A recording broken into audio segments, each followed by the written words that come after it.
right, my special guest for this evening's show, and we're late in the show here, but I wanted to get to the former head coach of the St. John's Redmen. Everyone out there knows who you are. We're talking about Lou Carnesecca, and I have to tell you, he came on the show at the very last minute. We gave him a call this morning. Lou, are you there?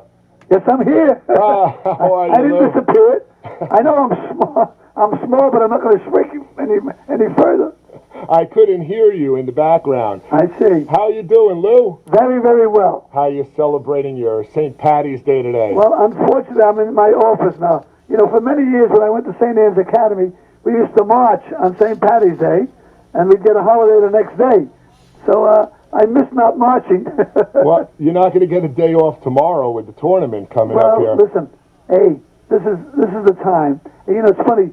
Around St. Patrick's Day, always basketball was involved. Yes, you used to have the famous NIT, and now, of course, the NCAAs, which is just great. Not one local team in the NIT this year. That's really unusual.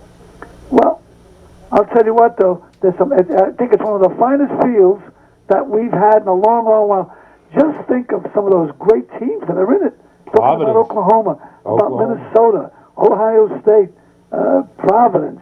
These are all clubs, UNLV. UConn. You've got some clubs that have fantastic records. They're all scratching their head, wondering why they didn't make it into the NCAA. That's the most maddening thing about the tournament of the teams that didn't get in. Lou, let me ask you something. We brought you on the show to be our sports cap prognosticator, our analyst. The first thing I wanted to ask you is, what are the Redmen's chances in the tournament? You know as well as I do that early in the year they were picked for last in the Big East. Brian Mahoney was an unknown. You know him better than anybody. Obviously, you knew he was a very capable man, and that's why you left the reins over to Brian Mahoney. But what are the Redmen's chances now that they are in the tournament? Well, you know, I'll tell you what. At this time of the year, everybody's nervous. Everybody's apprehensive. It's like starting all over again. So naturally, you're going to have some butterflies. But I think if St. John's will continue to play the way it's played, and Brian is just an unbelievable job, really. When you consider they were trying to say, well, go out and get a big name, and we had some guy right back here in our backyard. You said so I'm very, very proud of him and the way the kids have played. So if they can continue to play the way they played for most of the season, I think they'll do well. And there's two very good reasons why.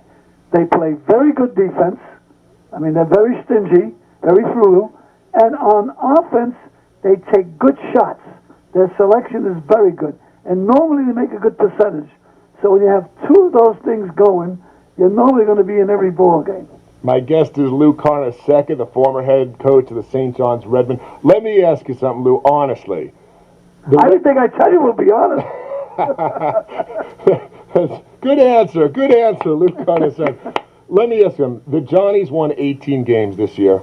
Honestly, how many games did you think that the Redmen would win before the season started? You know, I was a coach. When I was coaching, I thought I'd lose every game. So it's very difficult because I was emotionally involved in this thing.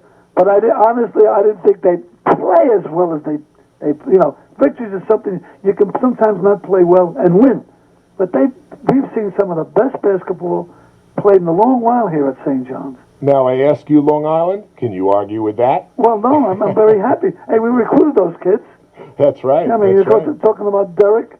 I mean, Derek and Freddie, those are two wonderful kids. And we're going to get that other big kid playing next year. The big Freddie Payne from out there in Tom Payne from out there in way out in the island. You got me going here, Lou. I'm lost with you. I don't have my St. John's roster in front of me, and without it, I'm lost. Let me ask you something. We've got 4 local clubs in the tournament, including the Redmen. We've got the Seton Hall Pirates. Obviously, they're a heavy favorite in the Southeast Regional. You've got Manhattan and Rider College. Who do you think who's going to make it to the Final Four? What are the chances of any of these local teams getting in there? Naturally, you know, where my heart is and where my thoughts are. If we look at it before we take the first shot, naturally, all the geniuses are going to go with Seton Hall, and justifiably so. You think they could beat Kentucky? Well, I'll tell you why.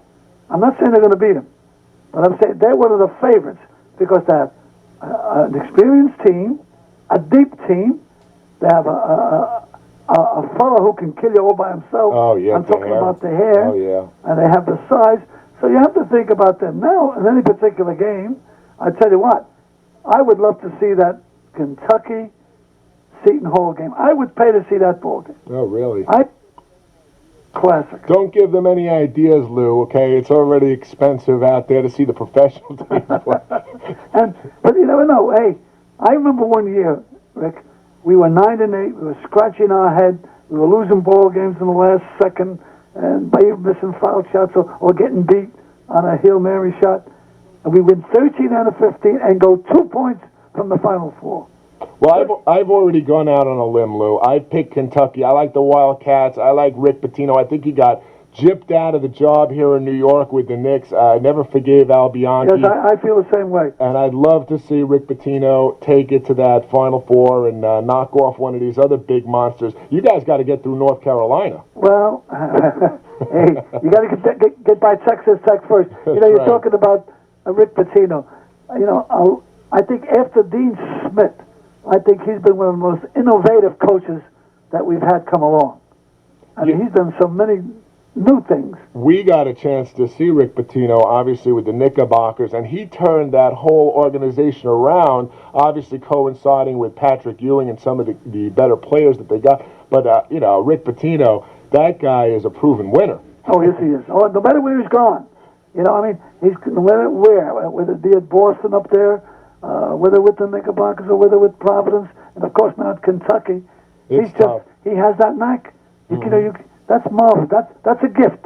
You know, when we talk about the Johnnies getting through North Carolina, Georgia Tech knocked off North Carolina, so anything is possible. And who's your pick? Who are your Final Four pick? Who do you think's going all the way? Well, you know what I'm rooting for, but aside from my rooting rights, and I think I have that right. Absolutely. I think you have to think of Kentucky. I agree with you there. All right. I'm thinking of Seton Hall. 2 for Kentucky. I really like Indiana. And of course now Michigan. Now it's a toss-up. Now Michigan could get in there. Arizona. Oh, that Midwest regional with Indiana, Kansas. But you know what, Rick? Yeah. Be very careful. A club like Cincinnati can knock you off. A club like Oklahoma State. There are so many teams that, they get that little spark and they keep going. Just remember the year when Villanova won it. Remember the year when North Carolina State came out of nowhere. Oh, yeah. It's one of those things that you can't tell. But on paper, I think we wouldn't go wrong with those teams. I agree with you. Of course, Lou, I'm rooting for the Johnnies, too. And I know Charles McLaughlin over here at GBB is rooting for you guys. So you don't know him. He happens to do our The name is good. What's that? The name is good. He's our financial guy, but I know he's rooting for you, too. I want to change the subject just for a minute here. Everyone knows you coached it's a Freudian slip, the New York Nets, I was going to call them. Everyone knows you coached the New Jersey Nets. Back in the days when the Nets were out here on Long Island, that is a club that has turned the corner. What do you think? You think they got a shot at this thing? I beg you, I didn't hear that. Please, forgive me, I didn't hear that. Well, we were talking about the New Jersey Nets. Yes. And everyone knows that you coached the Nets, what was it, about 20 years ago, right? Yes, it is. Out here on Long Island. That's correct, sure. And I just want to know your feeling. You think this Nets team has turned the corner? Do you think this Nets team has a legitimate shot to win? No doubt about it. You do? Chuck Daly has done just a tremendous job of getting all those fellows to play together and enjoy playing, and they've made some wonderful additions. Willis Reed has made some good trades. I think they're the club of the future because they're very, very young. They need maybe 1 or 2 players to enforce their bench. They're not that deep, but they have excellent players. I've been trying to convince my audience out here on Long Island to root for the New Jersey Nets because we get their games on Cablevision, and I watch the games. I don't care where they play their games. I like this team. I especially love the kid from Syracuse. You know what I'm talking about, right? Oh, he's improved so much. He seems to be much more focused. Rick, I'm sorry that they left the Nassau. Really, we could use a team like that. But for some reason, I just didn't work out well. And they had a great player, and Dr. J at that time. Oh, and we had Rick Barry. Oh, yeah. So it's a shame because I think in Long Island we have a good basketball club. They know the game. They'll shoot me if I don't mention Billy Paulson, Bill Melchione. Of course, those fellows were. Hey, they all played for me. I remember them, Johnny Roche, all those kids. Oh, yeah. Ollie Taylor, Chris Washington. Chris Brandamati is in the board right now, and he's shaking his head. It's all smiles because he's a big Nets fan, too. And we were talking about Derek Coleman, by the way, the kid from Syracuse. Yes. Talking about acquisitions. The Jets signed Boomer Esiason today. Do you hear that? They did? One? Yes. Then do you think they'll get that big guy, White? Well, you know, the deal, White came into town yesterday, and he basically said, go out and do the boom, boom, and we'll zoom, zoom. And here he is, 24 hours later. The Jets having a press conference earlier today. That was at about 2 p.m.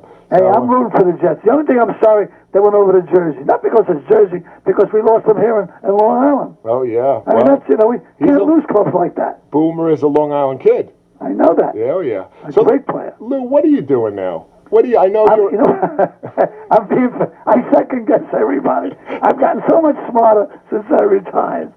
But really, what I'm doing, I'm giving a lot of clinics. I just got back last week from Spain. I'm going to coach the NIT All-Stars this coming June. We're going to play 3 games in Puerto Rico and then take that team to Italy and play 6 games against all Olympic teams. And then, of course, my primary job is to go on with Father Harrington and fundraising. And I also help in community affairs. So I'm kept quite busy, and really, I'm enjoying it. That's great. I had my run. You get out to play a little golf at all? Oh, no, terrible. Terrible golf. I don't even attempt it. What I'm into now is fly casting, fishing, and they do a little trap and skeet. Well, let me ask you one last thing. I don't want to keep it too long. I know you got the big game tonight, and of course, that game, what time's the game tonight? 7:30? 7:30. That's tomorrow night. Yeah, but no, tomorrow we play at noon. Tomorrow at noon? Yes. Okay, tell the audience. I want them to obviously listen to the root for those St. John's Redmond. Let me ask you something. This program, we basically devoted, we're making a special program for the late Jerry Lisker, the sports editor of the New York Post. And hopefully we had Phil Mushnick on earlier today. I'm saying earlier because Phil is going to be a guest on our show. And, of course, they're having problems at the Post right now, so he couldn't guarantee that he'd be with us tonight. But I know you know Jerry Lisker. Oh, I'm sure you know him very well. So Wonderful, great writer. Really, he did a heck of a job over there. We're all going to miss him, You don't get guys like that every day. That's very true. Of course, Jerry Lisker is from Long Island. He's from West Babylon, which is where I'm sitting right now in our studio here in West Babylon. Jerry Lisker, the late Post sports editor, a fabulous man. Tell me your best Lisker story. You have any good stories? I don't have any stories. No, good I know he had a lot of stories about me. Lou, I'm going to put you on the spot like I do all my guests. It's the trademark of my show. Here's the question. Yes. What do you say I pop over your office right now, we go out and get spoofed on some of our St. Paddy's Day drinks? What do you say? Well, I'll go for that.